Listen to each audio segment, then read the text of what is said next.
आप सभी को नमस्कार। श्लोकमी चैनल पर आपका स्वागत है। हम पढ़ रहे थे राजस्थान के भौतिक प्रदेश। पिछले चैप्टर में हमने पढ़ा है पश्चिमी मरुस्थलीय प्रदेश।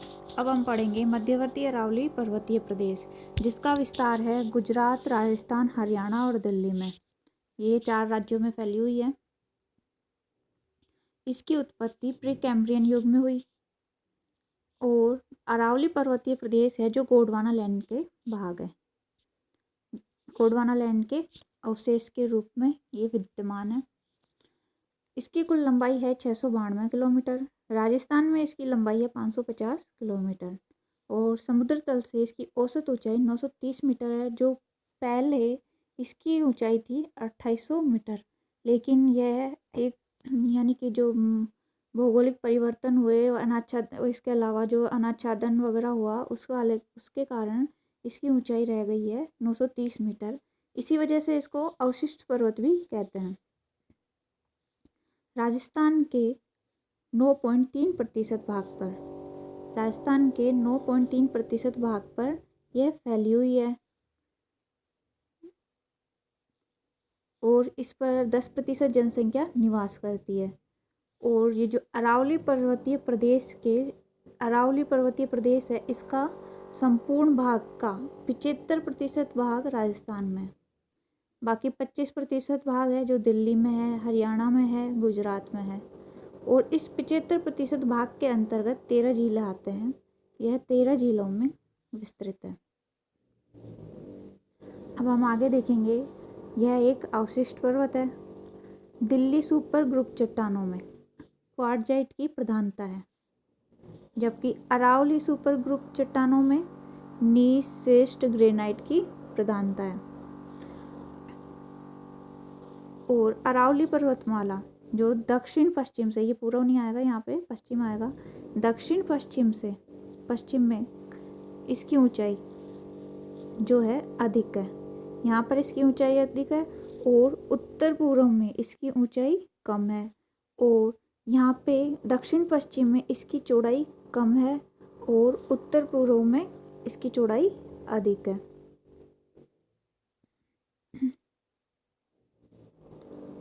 यह भारत के पालनपुर गुजरात से रायसीना दिल्ली तक फैली हुई है। भारत में तो इसका विस्तार कहाँ से कहाँ तक है? पालनपुर गुजरात से रायसीना दिल्ली तक, जिसकी लंबाई है 692 किलोमीटर। राजस्थान में यह सिरोही से खेतड़ी झुंझुनू तक फैली हुई है, जिसकी लंबाई है 550 किलोमीटर। और अरावली का मूल है जो अरब सागर है।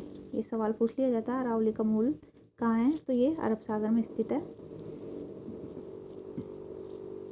अब देखेंगे हम इसकी विशेषता। यह एक प्राचीनतम वलित पर्वतमाला है। अब ये प्राचीनतम वलित पर्वतमाला इसको क्यों कहा गया? पहले तो वलित पर्वतमाला कैसे है? तो यह जब 2 प्लेटें आपस में एक दूसरे की तरफ खिसकती हैं तो वलन उत्पन्न होता है, और वलन उत्पन्न होने के कारण पर्वतों की उत्पत्ति होती है। तो उस तरीके से जिन पर्वतों की उत्पत्ति हो उसे वलित पर्वतमाला कहते हैं। अब प्राचीनतम कैसे है, इसका कब निर्माण हुआ था? तो पर्वतीकरण हुआ 3 बार इसका पर्वतीकरण, जो विश्व में जो डेरक हैं पर्वत, उनका पर्वतीकरण हुआ 3 युगों में। तो प्री कैम्ब्रियन युग में हुआ एक हुआ डेविनियन युग में और एक हुआ टर्शियरी युग में। प्री कैम्ब्रियन युग में अरावली पर्वतमाला का निर्माण हुआ। डेविनियन युग में यूराल, विंध्यान, सतपुड़ा आदि पर्वतों का निर्माण हुआ। और टर्शियरी युग में नवीन वलित पर्वतमालाओं का निर्माण हुआ, जिसमें हिमालय, एटलस, एंडीज, रोकीज आदि पर्वत आते हैं। अब यह देखेंगे कि अरावली पर्वतमाला एक महान भारतीय जल विभाजक रेखा है। अब वो कैसे है? अब भारत के मैप में इस तरह से जल विभाजक रेखा पाई जाती है, तो इसमें अरावली भी सम्मिलित है। जल विभाजक रेखा का ये एक पार्ट है जिसमें अरावली के पश्चिमी भाग में 50 सेंटीमीटर तक वर्षा होती है और इसके पूर्वी भाग में 50 सेंटीमीटर से अधिक वर्षा होती है, जो एक महान भारतीय जल विभाजक रेखा का कार्य करती है। तीसरा है इसमें ग्रेनाइट की प्रधानता है। अब ग्रेनाइट किसका भाग है? आग्नेय चट्टानों का। आग्नेय चट्टानों को हम क्या बोलते हैं? प्राथमिक चट्टानें। और प्राथमिक चट्टानें हैं तो प्राथमिक चट्टानें जो अरावली पर्वतमाला में पाई जाती हैं उसमें धात्विक खनिजों की प्रधानता है। धात्विक खनिज हो जाएंगे जैसे लोहा, मैग्नीज, इस तरह से खनिज हो जाएंगे जिसमें धात्विक खनिज पाए जाते हैं सबसे अधिक मात्रा में।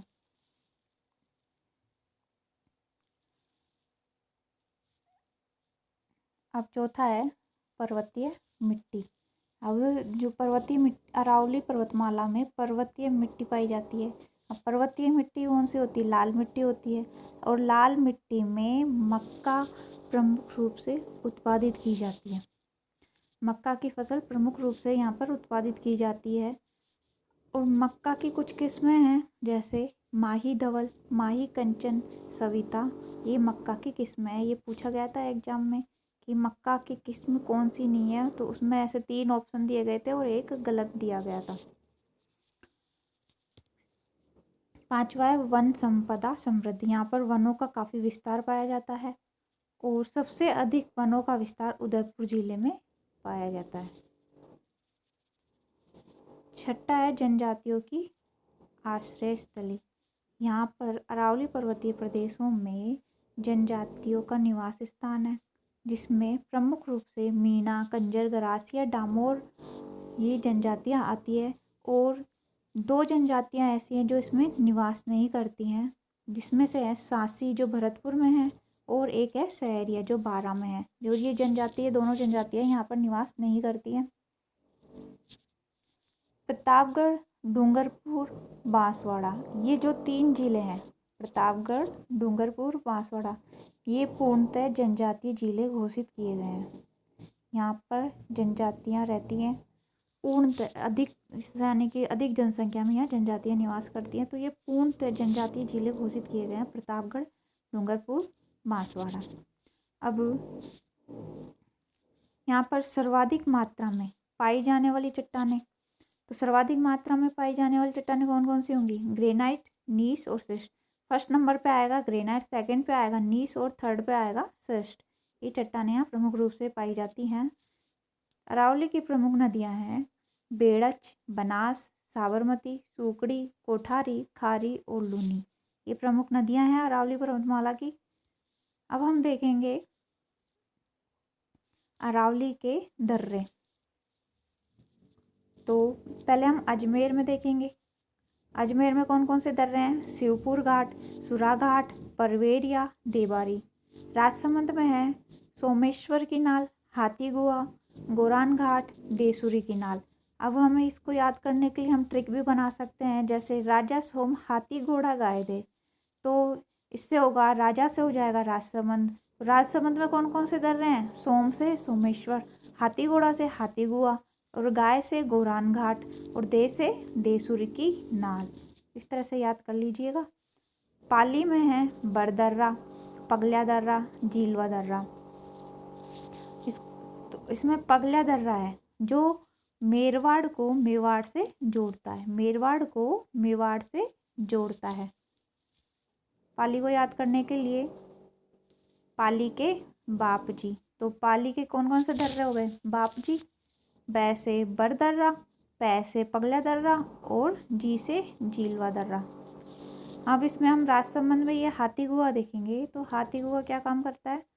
जोधपुर को उदयपुर से जोड़ने का काम करता है। हाथी गुआ है जो जोधपुर को उदयपुर से जोड़ता है।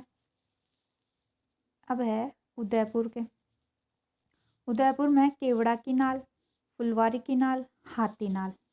अब इसकी भी कोई ट्रिक बना लीजिए, जैसे उदयपुर के फुल हाथी। इस तरह से कोई ट्रिक बना लीजिए, आपको जैसे भी याद रख सकते हैं उस तरह से ट्रिक बना लीजिए। अब हम देखेंगे अरावली की प्रमुख चोटियाँ। अब प्रमुख चोटियों में सबसे पहले आएगा गुरु शिखर, सेकंड नंबर पे है शेर, फिर है दिलवाड़ा, जरगा, अचलगढ़, कुंभलगढ़, रघुनाथगढ़, खोना, गोरियन, तारागढ़, बहराच, बैराठ, बैबाई। तो गुरु शिखर कहाँ पे है? सिरोही में। शेर कहाँ है? सिरोही में।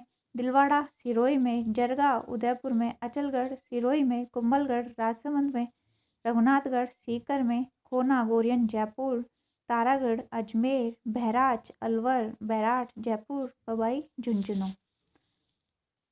अब इसी तरह से इनकी ऊंचाई याद कर लीजिए। गुरु शिखर की 1722 है, शेर की 1597, दिलवाड़ा की 1442, जरगा की 1431, अचलगढ़ की 1380, कुंभलगढ़ की 1224, रघुनाथगढ़ की 1055, खोना गोरियन की 920, तारागढ़ की 870।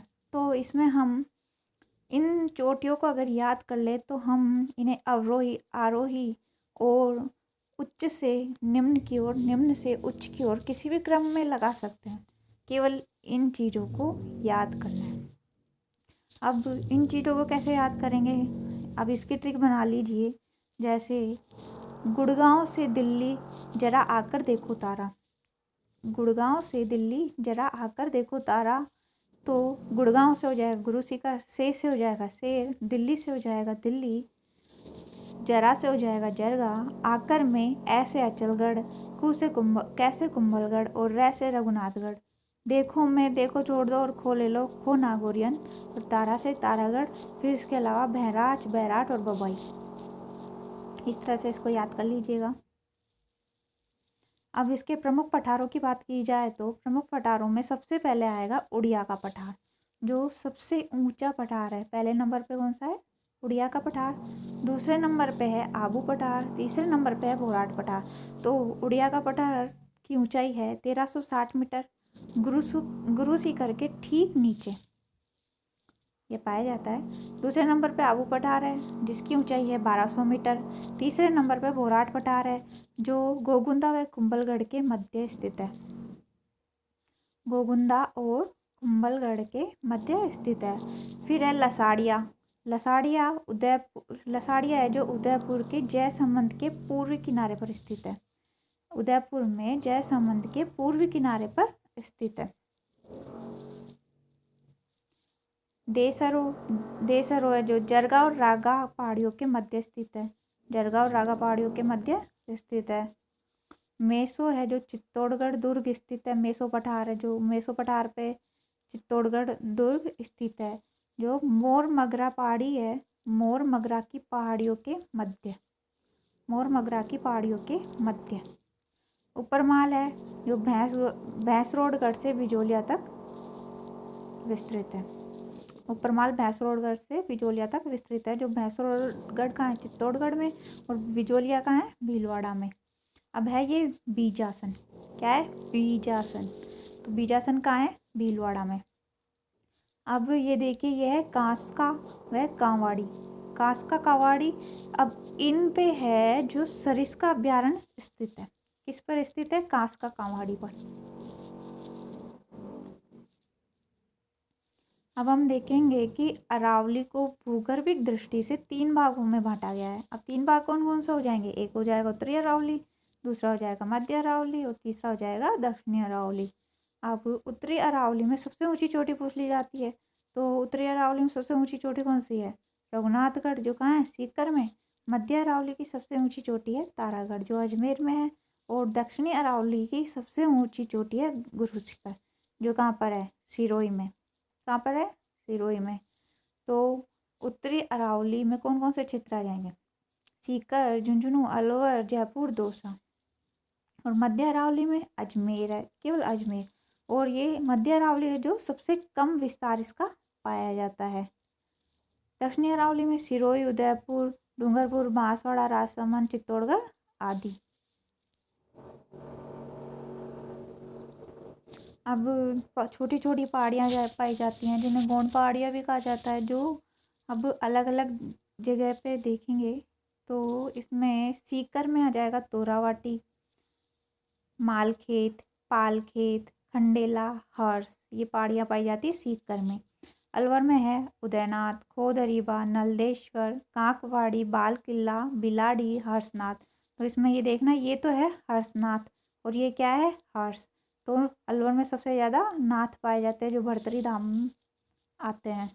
तो इसको ऐसे याद रख लीजिए, ये हर्षनाथ है और ये हर्ष है सीकर में। अजमेर में है नागपहाड़, तारागढ़, टाटगढ़, बीठड़ी, कुकरा, मेरवाड़ा। अब मेरवाड़ा के लिए एक बात नोट कर लीजिए, यह है जो मेवाड़ को मारवाड़ से अलग करती है। मेरवाड़ा मेवाड़ को मारवाड़ से अलग करती है।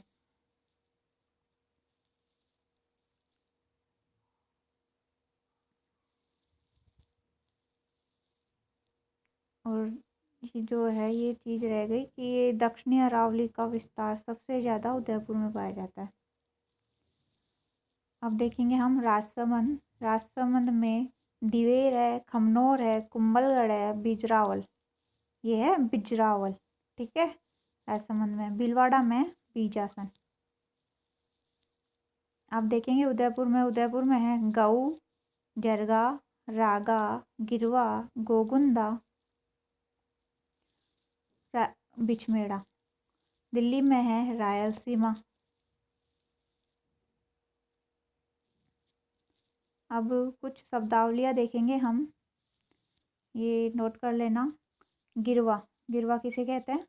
उदयपुर में जो तस्त्रीनुमा पहाड़ियाँ पाई जाती हैं, तस्त्रीनुमा आकृति की जो पहाड़ियाँ पाई जाती हैं उसको स्थानीय भाषा में गिरवा कहा जाता है, ठीक है, उदयपुर में। भागकर, सिरोही में अरावली का पूर्वी भाग, अरावली के जो पूर्वी भाग है उसमें कटे फटे तट पाए जाते हैं, ऊबड़ खाबड़ भाग पाया जाता है जिसको हम भागकर बोलते हैं। एग्जाम्पल की दृष्टि से रोजा भाकर, इसराना भाकर, ये दोनों सिरोही में स्थित है। तीसरा है मगरा। उदयपुर में अरावली के उत्तरी पश्चिमी भाग को मगरा कहते हैं। अरावली पर्वतमाला जिसका सबसे पहले अध्ययन 1923 में A.M. हैरान ने किया। किसने किया? A.M. हैरान ने इसका अध्ययन किया। स्थानीय भाषा में अरावली पर्वत को आड़ावाला कहा जाता है, आड़ावाला कहा जाता है। विष्णु पुराण में इसको मेरु सुमेरु की संज्ञा दी गई है। सिरोही में अर्बुद कहा जाता है। हरियाणा में डोसी पर्वत कहा जाता है। अब आदिवासियों द्वारा की जाने वाली कृषि कौन सी है? आदिवासी हैं जो देखो अरावली पर्वतमाला में पर्वतीय मिट्टी पाई जाती है जिसे लाल मिट्टी भी कहा जाता है। तो आदिवासी इस मिट्टी में मक्का का उत्पादन करते हैं। तो पर्वतीय भागों में जो कृषि की जाती है उसे तो चिमाता बोलते हैं, जो भीलों द्वारा की जाती है। मैदानी भागों में जो कृषि की जाती है उसको वालरा बोलते हैं, जो गरासिया द्वारा की जाती है। और दक्षिणी भाग में दजिया कृषि की जाती है, इसमें मक्का के अलावा और भी फसलें शामिल होती हैं। पूर्वी भाग में बत्रा कृषि की जाती है, जो डामोर और सहरिया जनजाति द्वारा की जाती है। Thank you.